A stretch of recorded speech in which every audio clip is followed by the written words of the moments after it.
संभाल के एक्सीडेंट हो जाए तो का गावल जा खा गईलू लंगाया मदाम कहिया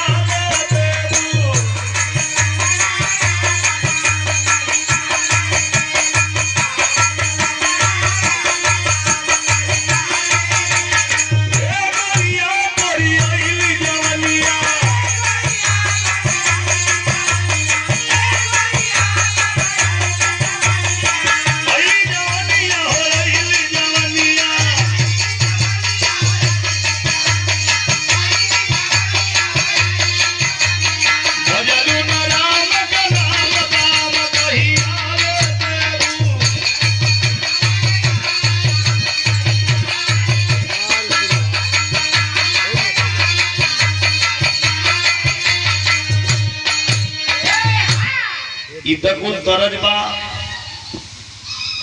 बीरबल जी बैठे हैं, अकबर ने देखा मेरे बिरादरी का, मेरे कौम का कोई विदेशी आदमी आया है, सिंहासन के बगल में राजगद्दी लगा करके बैठाए, किस काम से आए हो? हाथ जोड़ करके रोने लगा, सरकार हमारे देश के, अरब देश के शासक के एक बेटवा सलामत मरल बा, प्रण कईले बा सगरो फकीरन के जिंदा दफन कर दे, बगैर हमार बेटवा जियत न मिली थे। अकबर खड़ा हो गए, कल पागल बने हो, जो आदमी मर जाता है कभी जिंदा होता है। कहला सरकार यही से पूरा देश छोड़ के हिंदुस्तान में भी सुने नी मुगल मनई जी आवे का दवाई हिंदुस्तान में मिले। गनवा आप लोग के समझ में आवता ना, मन सुनात बा साफ की हमन कुकुरे नियर भूखल जा। ये भैया बीरबल के सामने अकबर ने खड़ा होकर के कहा, बीरबल तुम ज्ञानी आदमी हो, हमारे मुसलमान बिरादरी में कोई नमाज अदा करके, कोई खुदा को, कोई अल्लाह को बुला करके कोई मंत्र जानता है? कल सरकार एक को मियां न बा जो मुगल मनई जी आवे, अकबर के गुस्सा आ गई, कहला कि अगर मुसलमान बिरादरी में को न बा तो जब तोरे हिंदू बिरादरी में है आसाराम के साधु कुल दाढ़ी बोका रखाए के घूमल है, तोरे हिंदू बिरादरी में बाड़े, बीरबल को लग गई बा, काले मुसलमान में एक को न बाड़े, लेकिन हिंदू बिरादरी के बात अगर सुनबा तो गाही गगाही टरक कटरक बाना की जो मुगल मनई के मंत्र पढ़ के जिया दिया। अब तक बीरबल का बात सुन के अकबर का भी कान खड़ा हो गई, जो फौजी फकीर आया था वो भी खड़ा हो गया, हमारे मुसलमान बिरादरी में कौन बना? अकबर कहना बीरबलवा कहा था कि गाही का गाही बना, हमें दिल्ली का राजा है, ये कोक न जनती की ससुरा कोनो जी वाला मुगल मनई। तो भाव लगल बाबू कि अरे राजा हो गई उदास खासया,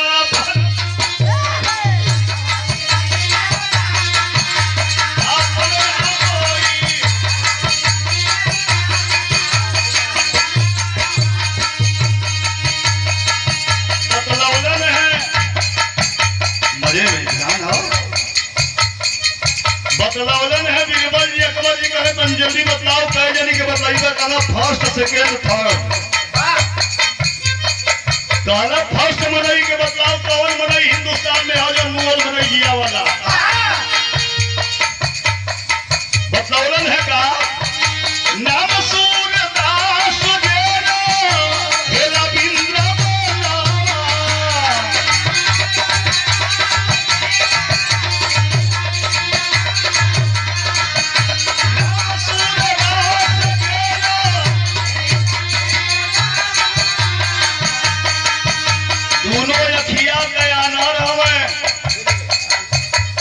बिंद्रावन की गलियों में रहता है। राधे श्याम भजता है जाएंगे अगर आप तो मंत्र पढ़ करके आपके राजा के बच्चे को जिला देगा। अकबर कहला कहो बीरबल पहुना बतलाइबो कैला है, बतलाइबो कैला तो दोनों आँखी के अंधा जने के बैटरिये फ्यूज हो रहा वो ससुरा देखबे न करी तो जी आई का कहला ही पतवा लिखिला बतलावत हमें बीरबल का नाम सूरदास हे लागी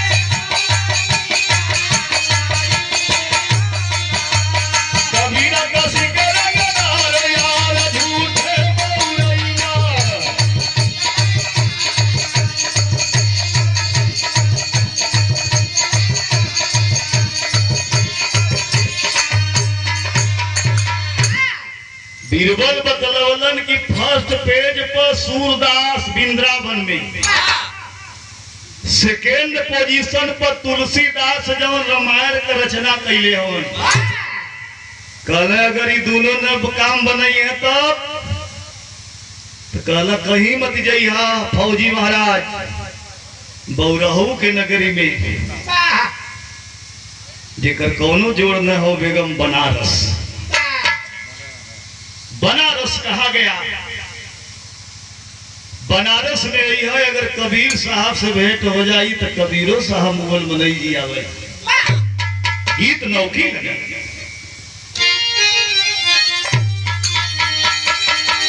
कहीं लगे हो के मान लो बेगम जी तो वहीं के हम बिरहा में कोनो अभद्र जी तो कहबे न करती, लेकिन कहीं ना समझे वाली बात केहू के केहू कहलस का कहलस कि कवनी खोतवा में लुकालू कोनी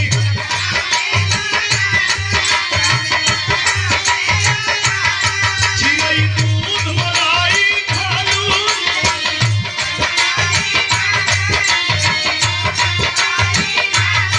कवनी खोतवा में लुकालू चिड़ै दूध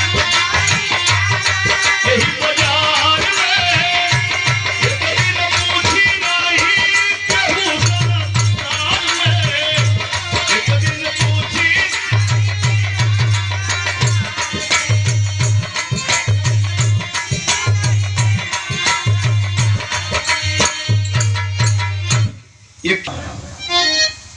बीरबल से कहा है आप चलेंगे कल हमारे लगे समय नहीं बा, पैसा बा पता बतला दिए नहीं जा।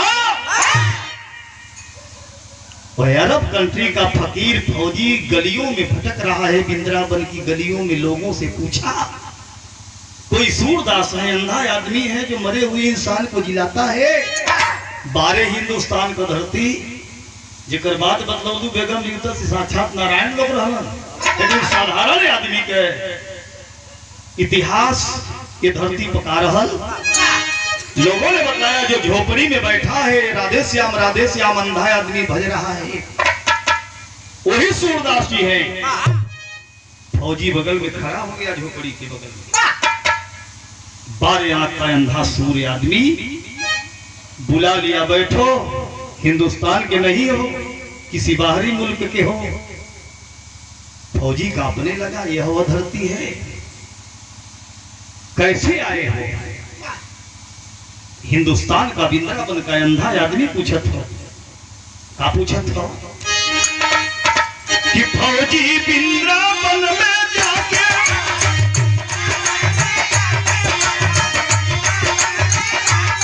कहल सूर के लिए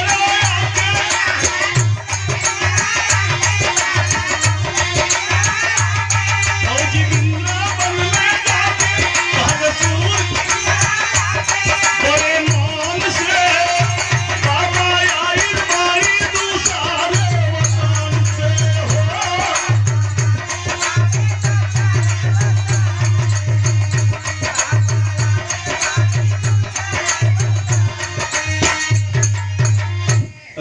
देवरा पैर पकड़ लिया वो फौजी फकीर कौने काम से ये बेटा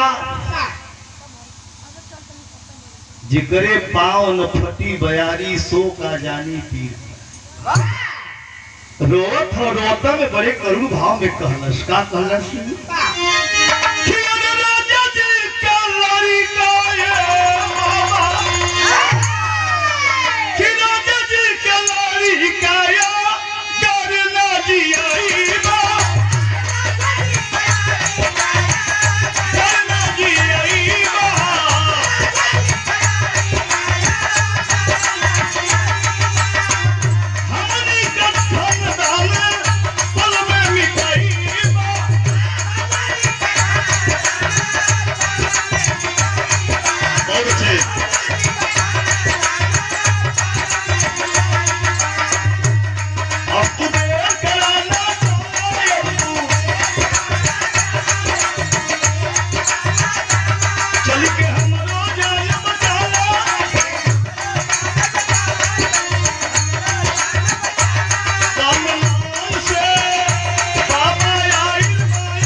बाबा हमारे राजा का बेटवा मरल हो जी न तो हमन मुहला जाई हमन का पूरा फकीर का बगीचा उजाड़ दे न लड़कन के रजवा जिया छोरी न हमहन के छोरी न मेहरीन के छोरी हिंदुस्तान का सूर्य आदमी खड़ा हो गया बेटा ये झोपड़ी से बगीचा ले घूमी ला अखिया से दिखाई न दे गैले में असमर्थ बानी अगर ते अपने राजा के लड़का का लाश अगर हमरे लगे ले आ दे तो यही मंत्र पढ़ के जिंदा कदम लेके चलिए बार बार निवेदन वो फौजी फकीर किया लेकिन सूरदास एक ही बात पर अटल रहे। अब फर्स्ट पेपर खारिज हो गई लिखौले रहना बीरबल की तुलसीदास के लगे चली है गीत भोजपुरी के नौकी लगे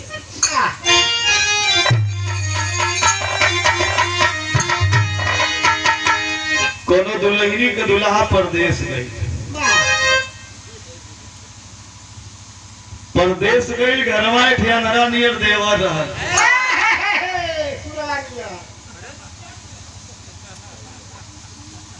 जब मर्दा होकर 2 दिन 3 दिन चली गई 3-4 दिन बीत गई तो देवरा आयल तो भौजी के कुछ खाना न बनौलू करियाई पकड़ के भौजाई कहलस भोजपुरी के लटका लगल कहलस देवर बाबू कैसे खाना बनाई की करियाइया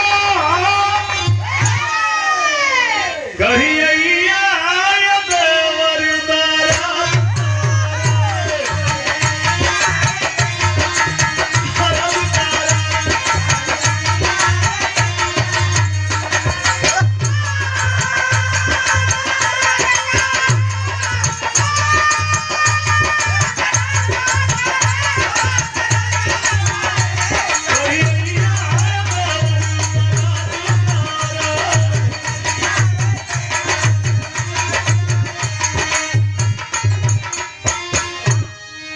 देवर घरे रहे वाला रहल कहलस भौजी कोनो डॉक्टर से बुला के सुई लगवा दे कहलस एहू से न जाई कोनो सोखा से सुखैती करा दे भौजाई कहलस एहू से न जाई कहलस चला कोनो वैद्य से लेप लगवा दे भौजाई कहलस एहू से न जाई छायावादी बात बतलावत बा कि का करबत जाई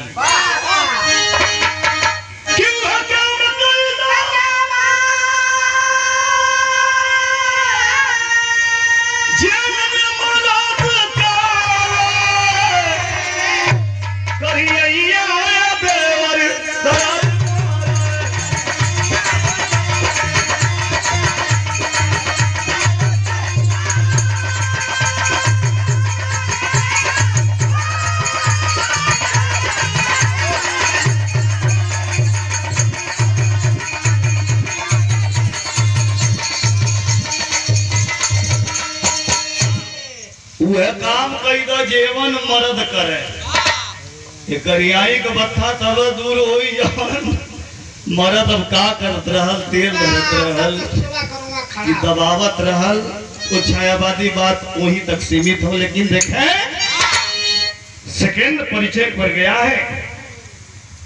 परिचय पूछा लोग कौन नहीं तुलसीदास को जानता है, चरण पकड़ लिया।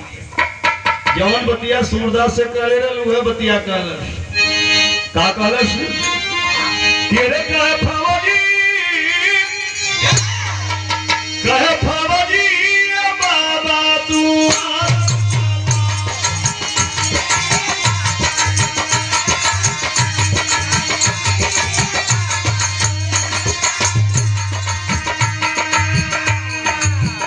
चला अरब देश में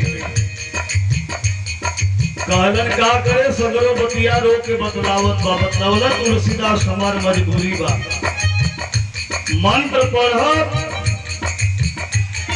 गौ का दूध चाहिए। फौजी कलश अरबों कुंटल दूध मिल जाई। तुलसी जी का पात चाहिए कलश वो मिल जाई। कलश जब मंत्रिया देला तो ताजा गंगा जल चाहिए। कपार पकड़ के बैठ गए रेगिस्तान में सरकार गंगा जी है ना है तो ताजा जल कहाँ से मिली। तुलसीदास बतौलन है का तुलसी का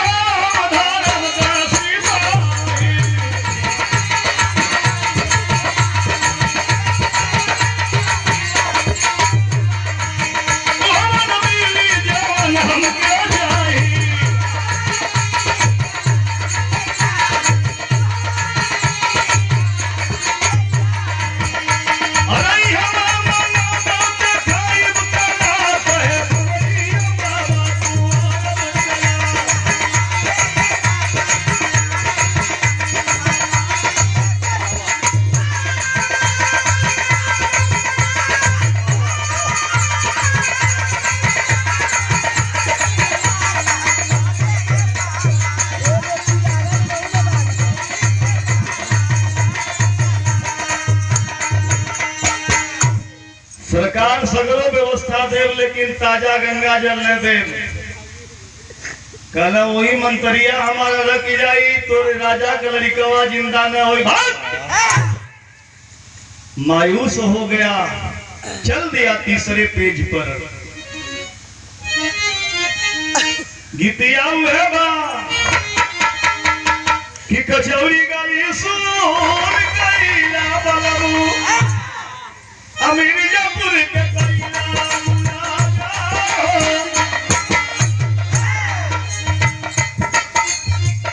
बिरहा बदौर करा अंत में अधीर होके फौजी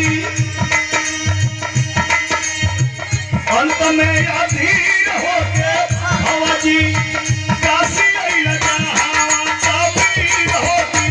अंत में अधीर होके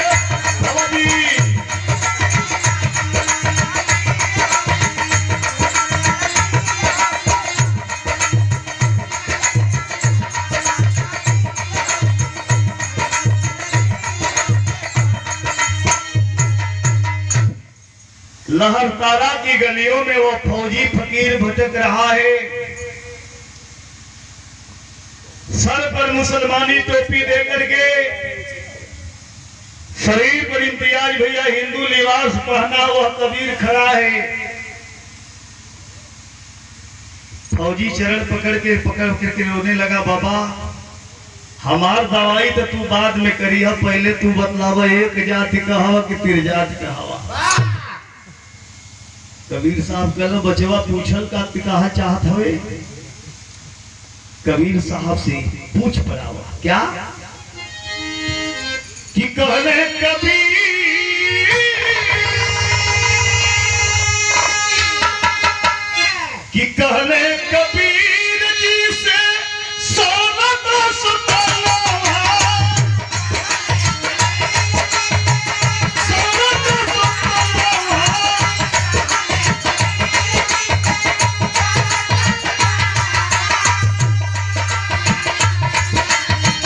चलो ना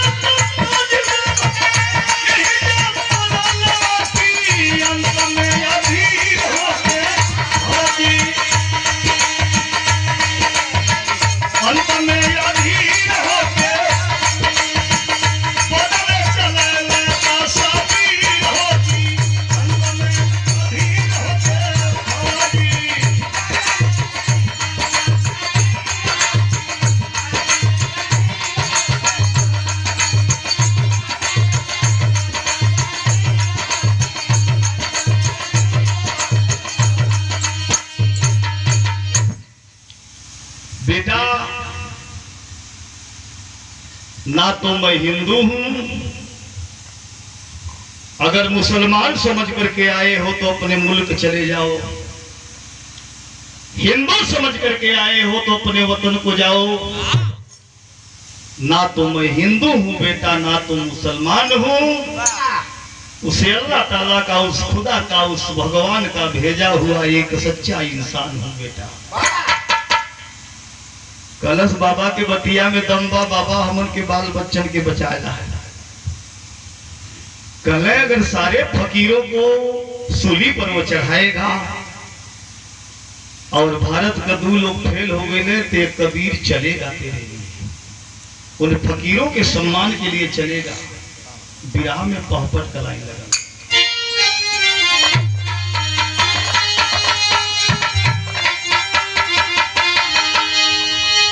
अरे सुनी के बाद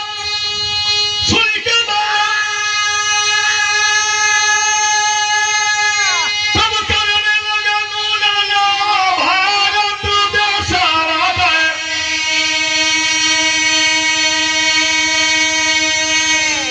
आया रब में चला भारत में रतना अपने देसारा में।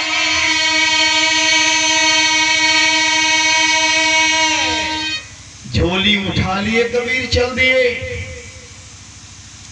5वीं इमारत पर खड़ा होकर के हुसैन बादशाह देख रहा है कि 6 महीने की घड़ी समाप्त होने वाली है और मेरे मुल्क का फौजी गया है हिंदुस्तान, कोई दवा लेकर के नहीं आया, कोई बूटी लेकर के नहीं आया।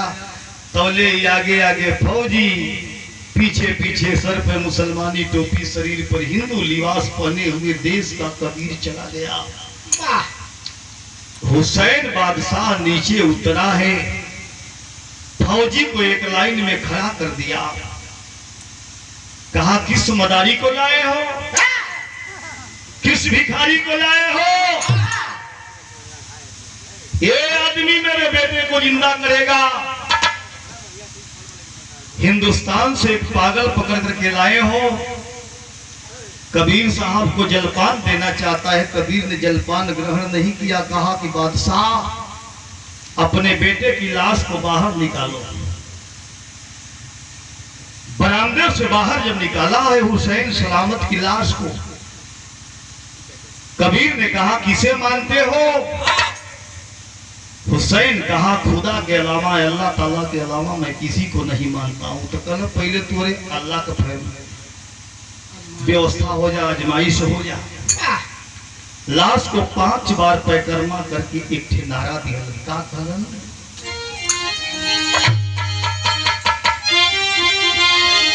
कि अल्लाह जी के नाम पर जगी गई बासु गाना।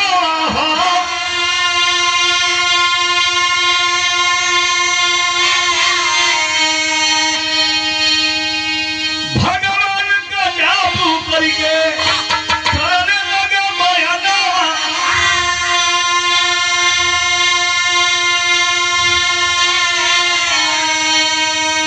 5 बार पैकर्मा करने के बाद लाश का कबीर साहब ने कहा बेटा खुदा के नाम पर, अल्लाह ताला के नाम पर जग जाओ।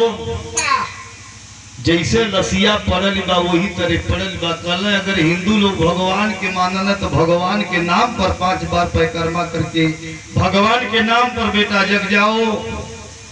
अब जब भगवानों के नाम पर लड़का न जगल तो हुसैन हेंटर उठा लिया। कहा मदारी लेकर के आए हो फौजी? खुदा के नाम का जाप कराना होता, खुदा के नाम पर बेटा जिंदा होता तो सारे फकीरों को, सारे मुसलमानों का बुला करके खुदा का जाप करवा देते। भगवान के नाम पर अगर मेरा बेटा जिंदा होता तो हिंदुस्तान से हिंदुओं को बुलवा करके कतार पे खड़ा करा करके भगवान का जाप कराते हैं। मेरा बेटा भगवान के नाम पर ही जग जाता। बात तो इस भिखारी को, मदारी को रस्सी लगा के जब बांधे लगर हुसैन अपने हिंदुस्तान के कबीर साहब के, तो कबीर साहब कहलन की सरकार तुम्हारे अल्लाह का आजमाइश हो गई, हिंदुओं को भगवान की आजमाइश हो गई। अब अल्लाह ताला का, भगवान का एक नेक बंदा अपने लिए कुर्बानी देता है, अपने नाम की कुर्बानी देता है। 5 बार पैकर्मवा कह के कहलन काम कि कबीर खातिर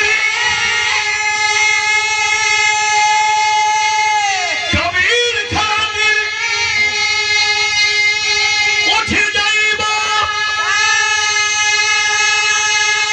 सुगना अपने देशवा दे।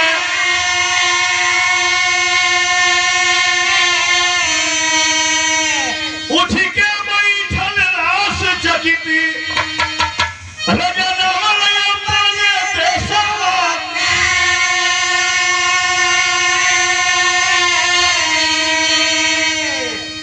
खुदा के नाम पर नहीं जगा, भगवान के नाम पर नहीं जगा, लेकिन खुदा और भगवान का नेक बंदा इम्तियाज भैया जब अपने नाम की कुर्बानी लगाया है तो सलामत उठ करके लोगों से दुआ सलाम कर रहा है।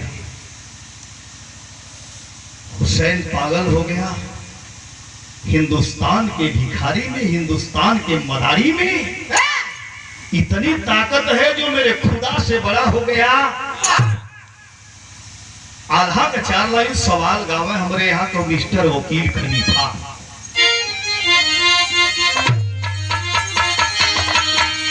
4 लाइन पे जो सवाल रहे बेगम माई के मरन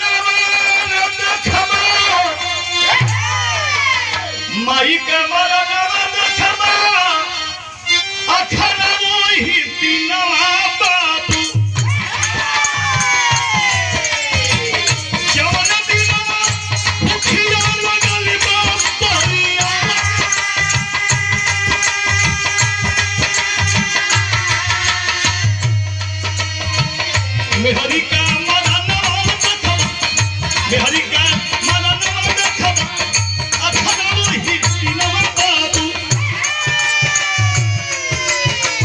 जवन दिनवा खरवा लगत बैठिया।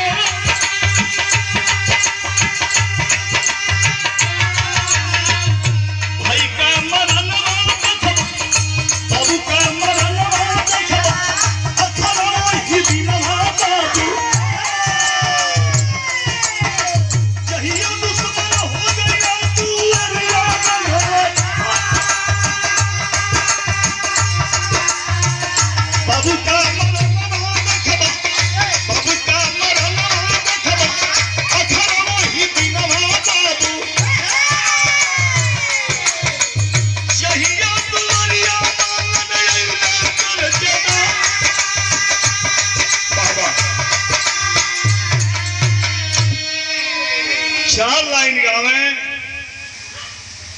माई का मौत अखरे में जौने दिने बेटवा भूखाला,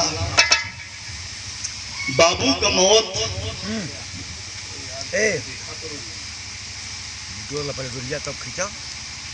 अमूल्य सम्मान उसी परिवार से दिवंगत आत्मा को परमात्मा शांति प्रदान करें। और 5 मिनट के अंदर चाय पियादा बीरस का विरहा गायिका है, तरुण बीरस गाई चाय पियावा इनके बीरस गई हैं। हम काले रंग में उजाला से बढ़िया भी रही है। उसी परिवार से दिवंगत आत्मा को परमात्मा शांति प्रदान करें। हर भाई के नमन व वंदन व अभिनंदन व कहना होगा। माई का मौत जी है बेटवा के भूख ही लगा ला। एक बात ही बतला दे बिरहा में जो ले तोले याद रखबा इम्तियाज भैया बहु मजे में ठोकिया तो रुक शुरू के घबरा जी चाय पी लिया ठोकिया हमरे संगे बिरहा संबंध हो इहो बात गठिए यहाँ कहीं कहे के हो जाए। बनारस में तन बिरहा पगौर करिया एक बाती पगौर ज्यादा कर। बनारस में कैंट स्टेशन पर प्रवचन हो रहा था। वो प्रवचन किसके नाम पर होता रहा? करपात्री महाराज। करपात्री महाराज कहीं और के नहीं थे बल्कि हमारे गांव के बगल में गांव ओझोली वो जहां लोगों का है वहीं का करपात्री महाराज निवासी था। और विश्व में जिनका कोई जोड़ संत में नहीं मिला, स्वर्गवासी हो गए। रूस, जर्मन, अमेरिका, जापान, थाईलैंड, कोरिया, कुवैत में अनेकों चेला हैं। लोगों ने चैलेंज किया कि बनारस की धरती पर एक बहुत बड़ी यज्ञ होगी करपात्री महाराज के नाम पर, और उस यज्ञ में प्रवचन के लिए अमेरिका का एक संत आया। हमो हीरा भगत किया रहली, तमाम गवैया। अभी अभी परशुराम जी सिंह का भी रहा हुआ 10 रोज 5 रोज पहले।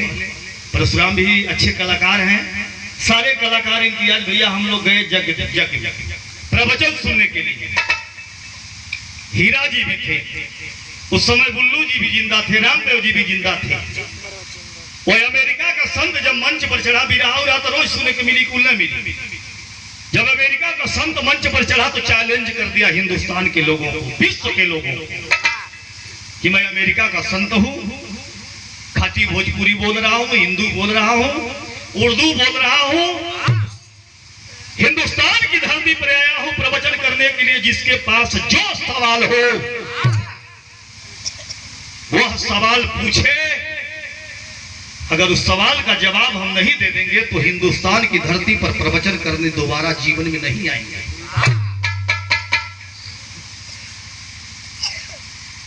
सभे सवाल कैलस। हमारो मन में खटका रहल बहुत दिन से बेगम जी। हमने सवाल किया, लिखा, और 500 रुपया कलाकारों के मत से दिया गया। बुल्लू जी और हीरा जी के नाम पर हमने लिखा सवाल, और उस अमेरिका वाले संत के पास हमने भेजा। जब अमेरिका वाला संत पढ़ा तो हमने कहा था, लिखा था उस सवाल में कि महाराज जी बतलाइए, पत्नी किसे कहते हैं, धर्म पत्नी किसे कहते हैं, वाइफ किसे कहते हैं। जब पढ़े लगला तो हमारे संगी गवैया हम विजय लाल कल बड़ा मूर्ख हो आदमी बड़ा, यार यह सवाल लिखला जौने मेहरुआ के लोग पत्नी कहला, मेहरारू कहला, धर्म पत्नी कहला, केहू कुछो कहला। यह सवाल लिख के भेजला बिरैयन भर को मुँह छुपारे के। पत्नी किसे कहते हैं, धर्म पत्नी किसे कहते हैं, वाइफ किसे कहते हैं। बाबा जी ने जब सवाल को पढ़ा, कहा कोई बिरहा का कलाकार है, हीरा बुल्लू। उन लोगों ने सवाल किया है, हम अपना नाम नहीं डाले, गुरु का नाम डाले, हीरा जी और बुल्लू जी का, कि आपके नाम से सवाल है। ये लोग दूसरे मुंह फुलावे लगल कि यह सवाल बोले चलवा। बाबा जी ने कहा कि वास्तव में कोई सवाल पूछा है, पत्नी किसे कहते हैं, धर्म पत्नी किसे कहते हैं, वाइफ किसे कहते हैं। बड़े मजेदार सवाल कोई पूछा है, और जो भी बिरहा का कलाकार पूछा है, हीरा बुल्लू जरा खड़ा हो जाए। हीरा बुल्लू दोनों आदमी खड़े हो गए। ये लोग हाथ जोड़त हो, गंवार बनाई। हीरा जी कहा सरकार हम नहीं लिखली, हमारे चेलवा लिखली। कल चेलवा के भेजा, मंच पर बोला, हम दुर्जन भाई गए, पीठ ठपठपौला, कोई सवाल किया है। कल पत्नी मानी, सिंदूरदान करके ले अला। औरतें भी बैठी थी, माताएं बहने बैठी थी। बाबा जी ने कहा पत्नियों सुन लो, औरतों सुन लो, पुरुषों सुन लो। पत्नी सिंदूरदान करके ले अला, भर आखी काजल लगौले बा, लिपस्टिक लगौले बा, पाउडर लगौले बा, घघरा पहनले बा, सुरहो सिंगार कैले बा। बेगम दूजा ठे लड़का हो गई, के पत्नी ने कही, वो पत्नी हो ही नहीं सकती। पत्नी का मतलब जिस पति के हाथ से, जिस दिन से मांग में सिंदूर धारण कर ले, और उसके जब तक मांग में सिंदूर है, जब तक शरीर में प्राण है, अपने जीते जी कभी अपने पति का पतन न होने दे, उसी को सिर्फ पत्नी का दर्जा मिलता है। छठलैका होखा दिहलू, उठलाली लगा दिहलू, घघरा पहली, पत्नी न हो। पत्नी का मतलब पति का पतन अपने जीते जी न होने दे, उसी को पत्नी कहते हैं। और दूसरा सवाल धर्म पत्नी तो ई नाई की मेहरारू भिनसहर नहा के सूरज भगवान के एक गोड़े पर ठड़ा होके जल गिरावत या हर हर बम बम बोलत या भर लीला रे चंदन पोतत या तो के ई जान ली हलो कि धर्म पत्नी ना हो। बाबा जी ने कहा धर्म पत्नी का दर्जा सिर्फ उसी को मिलेगा जिस पत्नी का पति जुआरी हो, चरित्रहीन हो, कुपात्र हो, दारूबाज हो, कतली हो, डकैती डालता हो, बियाहो काटत हो। अगर हर अवगुण बा और अपने धर्म के अपने कर्तव्य के बल पर मास्टर कर्तव्य के बल पर अपने पति को अगर धर्म के मार्ग पर चला देती है तो हिंदुस्तान में धर्म पत्नी का दर्जा उसे प्राप्त होगा। तीसर की लाइनिया लिखे रही वाइफ। बाबा जी ने कहा wife is cut life, wife is cut life. कहला वाइफ है आज के जो जुग कबाड़ी बढ़िया बढ़िया टमाटर बैगन ले बा, आलू ले बा, खेते खरियाने काम करे चली गई ला सुन लिया अपने नकुरल छोड़ लिया आ तू अबत करिया पकड़ के हमार सैया ये हमार राजा। जब से तू कुदार लेके गई ना तब से करिया पीरा दिया। हमार खाए के मन न करत बा, मन करत उठे लिट्टी चाहे रोटी बना द, तरकारी भुजुआ बना द, 2 रोटी तू खा ली। हाँ एक आधे मन करी तो बची तो छोड़ दिया, नहीं तो हमार खाए के मन हो तो सब्जी बढ़िका आलू टमाटर तो पूरे गई सरल का पहुना तू पौला ओ में मौसियों के बना के दा तो कह दीजिए अब। इसलिए वाइफ इज कटलाई जे वाइफ पर भरोसा करिया तो समझे कि जिंदगी होन में फसल हो। वही समय एक थे मेहरारू दौड़त बाबा जी के चरण पकड़ से बाबा जी बड़ा ज्ञानी हवा। हमारा लड़का दारू पियत बा, दरुइया छोड़ा। बाबा जी ने डांट करके भगाया, भगा दारू तुम्हारा बेटा खुद पी रहा है, तुम पिलाई हो।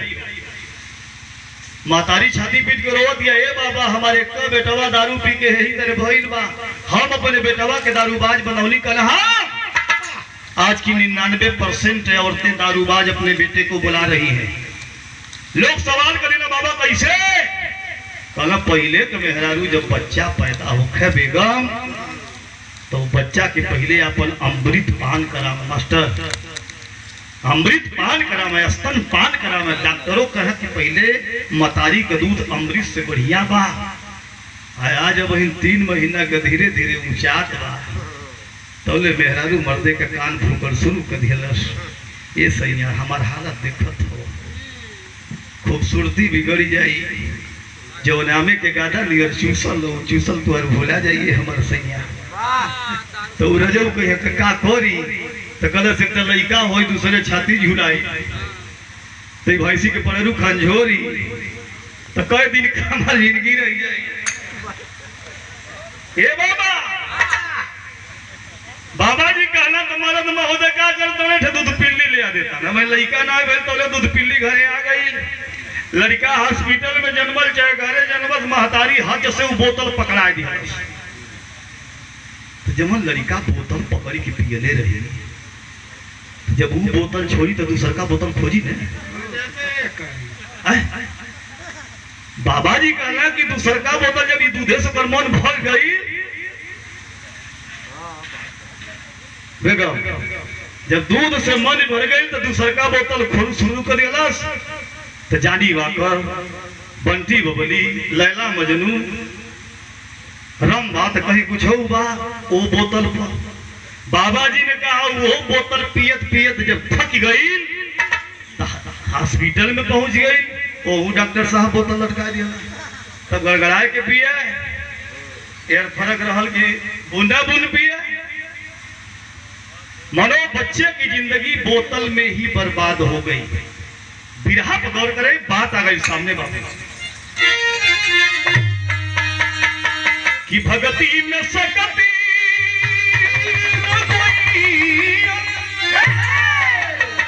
भगती में सकती का था नहीं हो भोला बाबू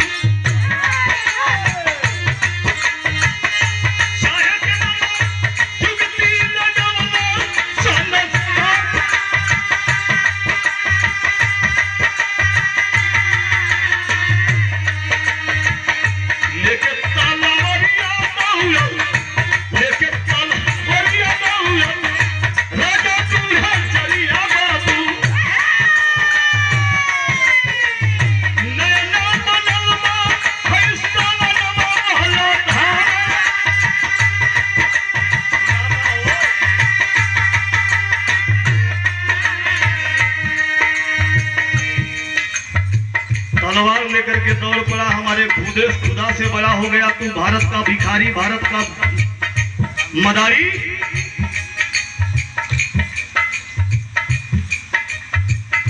खुदा भागा मन खातिर उठल नहीं लसिया बाबू लेकिन हो कबीर खातिर भैया भैया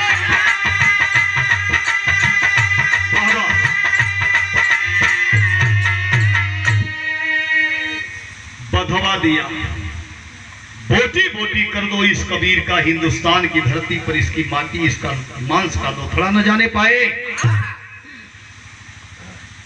जब तलवार लेके चल रहे हैं लोग काटे बदे कबीर साहब के अरब कैंटरी में तो बनारसी ठुमरी आला गला केर सावना फदमा बन के बसे लेना जरिया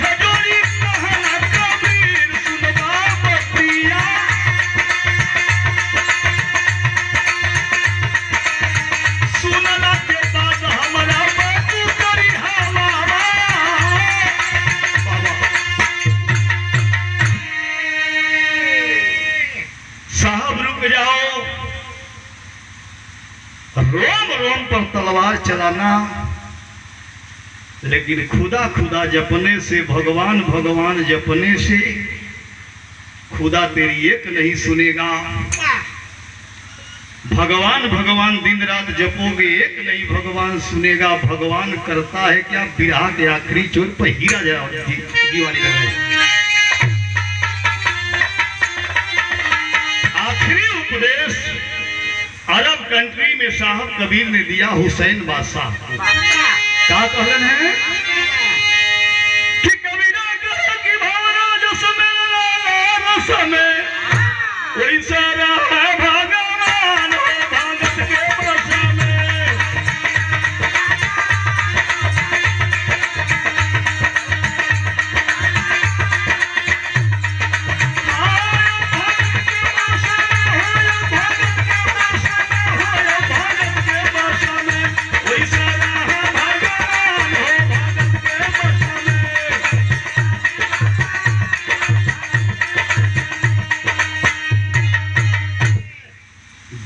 से फूल की पंखुड़ियों पर भंवरा मिड़ाता है रसपान करता है उसी तरह से गार्ड हो खुदा हो भगवान हो अल्लाह ताला हो। अगर सच्चे हृदय से कोई भक्ति करता है अल्लाह ताला को माने खुदा को माने भगवान को माने गार्ड को माने तो मालिक उसकी सुनने के लिए बैठा है। ये बतिया पंच कैलस जब हुसैन के बादशाह के दिमाग में तो कबीर साहब एक थे और उपदेश दे कहला रोश में कबीरा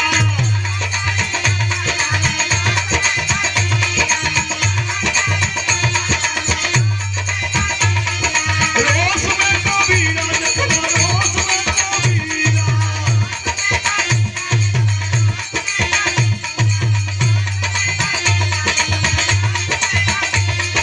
खुशी खुशी ले ला है राया हीरा